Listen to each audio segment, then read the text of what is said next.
Safe Church is important to the life of the church so that all people can worship in safety and without fear. It's expected that our churches will be safe places to enable people to flourish into all that God created them to be. So it's important that we put the right safeguarding procedures, policies and practices in place to enable that safety to happen. Central to the mission of the church should be its commitment and ability to protect children and other vulnerable people within it. Tragically, there have been failures in many parts of the world in protecting children and vulnerable adults. Publicity about cases, high-profile cases from around the world have drawn attention to the fact that this is an issue that's of concern or should be of concern to the church, and also perhaps unlocked some closed doors in terms of the ability to discuss this issue more widely. The first awareness came around abuse of children, when we learned that children were abused in residential schools, children had been abused in choirs, and across the country, these phenomena all seem to emerge at about the same time. In recent years, the Church of England has discovered many cases of abuse of adults and of children. Abuse that has been sexual or psychological, emotional, physical or spiritual. The Anglican Church of Australia has been confronted with the failures of its systems to protect children in particular through a Royal Commission that took place between 2013 and 2017. There were several public hearings in which failures of particular dioceses and organisations were highlighted and findings to that effect made by the Royal Commission. In recent years, safeguarding has become sort of the normal context almost everywhere. So it's routine now that there be screening for people who are working with children or who will be working with vulnerable people. We do it in our schools, we do it everywhere the public goes, and the churches are no different. Safe Church is important to the life of the church because the church is perceived as the source of all what is good. It is in itself a space that came about as a result of various forms of injustice, forms of unfairness, and indeed of disorder. But a disorder which through sacrifice became a space in which all people ought to find safety. God intended churches to be a safe place, a safe haven for everyone, especially for the children. Jesus himself invited the children to come over. So if we as church leaders do not safeguard that place, do not safeguard these people, then we are not doing God's will. Abuse can take many forms. Sometimes it will be physical or even sexual. On other occasions it will be emotional, with harassment or bullying. There could be financial abuse, and with church workers there can be spiritual abuse, where people may use appeals to God or the Bible to threaten and control people.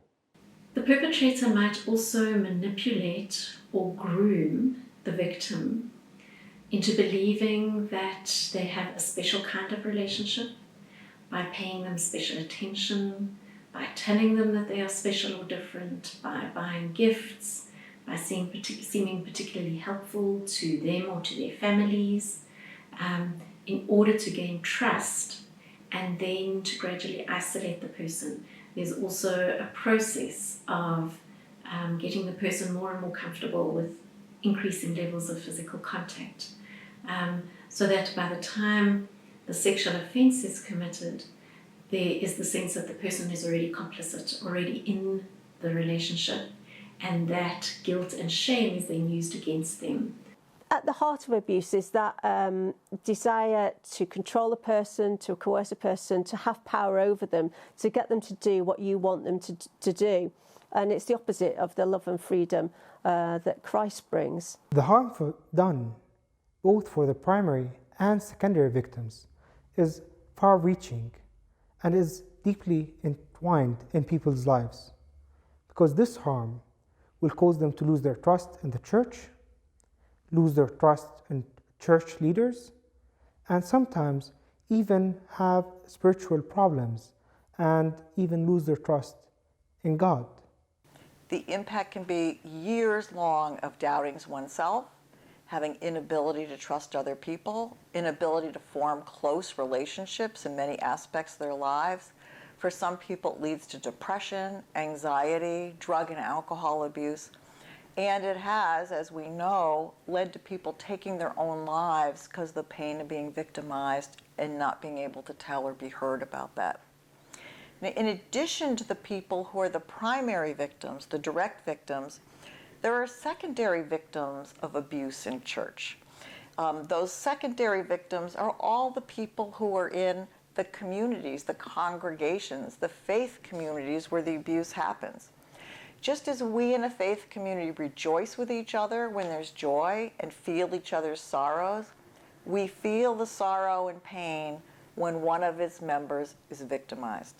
The theological foundations for a safe church is care, it is protection, it is healing, so as not to put any stumbling block in the way of God's people. A safe church,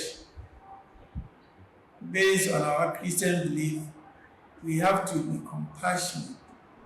We need to share the desire and the challenges and the problems of others, so that as a church we can move ahead to support one another and the community at large. The world sees the wonderful range of human beings created in the image of God. Each of them, we affirm, is precious in God's sight and therefore in ours. Abuse can take many forms, but it is always wrong. It is sin, and the church must oppose it and must care for those who are hurt by it, and must seek justice for its victims. Safeguarding or safe church has been on the agenda of the Anglican Communion, particularly over the last 10 years. In 2012, at the Anglican Consultative meeting in New Zealand, a charter providing for broad commitments to protect and respond was adopted. Then in 2016 in Zambia, the Anglican Consultative Council adopted a protocol to ensure the disclosure of information where people move from one province to another. And then more recently, in 2019 at Hong Kong, the Anglican Consultative Council adopted guidelines to enhance the safety of churches around the Anglican Communion. The initiatives that the Anglican Communion and the instruments of communion have taken to ensure and promote safe church is to provide safe church guidelines. These are from the Safe Church Commission. These have been approved by the Anglican Consultative Council and are recommended to be implemented by all provinces and dioceses and churches. And these are policies, their procedures, their systems and processes in place to provide that structure that is needed to ensure that our churches and people in our churches are kept safe from harm. When I became Archbishop of Canterbury, I knew that issues of safeguarding and making churches safe for children and vulnerable people was a vitally important area of work that needed to be addressed in the Church of England. It became clear, though, that this was a wider issue for churches across the Anglican Communion. And since its establishment in 2016, the work of the Anglican Communion Safe Church Commission has been so important in addressing this matter. Safeguarding and safe church issues are an absolute priority for for the Anglican communion. There have been many high-profile cases where the church has failed survivors of church abuse. And what is apparent is that the culture of the church at the time has failed them not once, but twice and again by not listening, by keeping them away from the love of Christ. I am profoundly sorry for the church's failures. As a communion, we must learn to face our failures to keep people safe, to hear the stories of survivors of abuse in all their horror. Because for the church to ignore their pain is to abuse them again. We must take steps to put in place ways of acting that keep everyone safe. I cannot stress enough how important the Safe Church Commission's guidelines are for the communion. They were approved at ACSCC 17 in Hong Kong. The guidelines provide practical ways for provinces to prevent the occurrence of abuse by church workers and to respond to those who've been abused. I encourage you all to take steps for these guidelines to become the lived experience of your churches.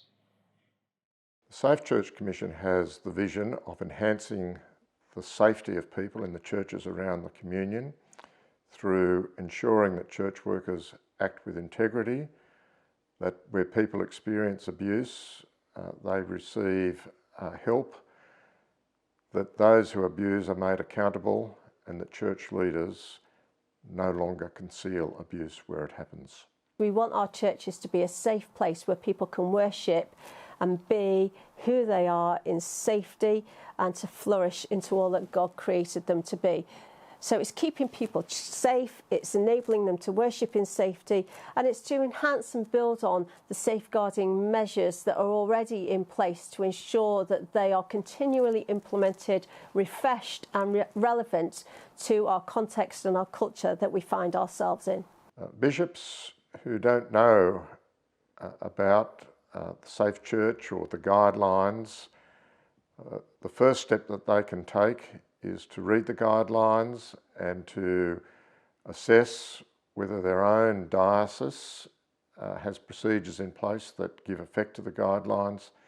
They consult with chancellors and those experienced in training and pastoral care to see what assistance can be provided in developing appropriate systems, particularly to respond to the needs of victims of abuse. I think it's important for bishops to be aware that there is the potential or the risk for these kinds of situations to happen. I think it's important for bishops to recognize that it's not just something that happens elsewhere or in other parts of the world, but that it could potentially also happen in their own backyard.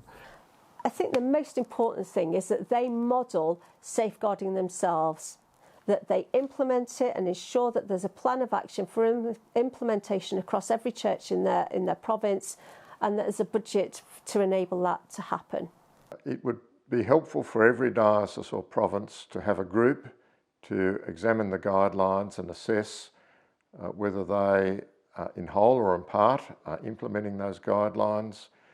Bishops might draw together a group, such as a chancellor or a theologian or people involved in pastoral care, to provide a multidisciplinary team to look at how systems can be developed or enhanced to give effect to the various parts of the guidelines. So read the guidelines, implement training on these guidelines, and keep in touch and appoint a provincial representative if you haven't already done so. It's really important that you link in with the Safe Church Commission and be updated on what we're doing and how that is being implemented across other provinces.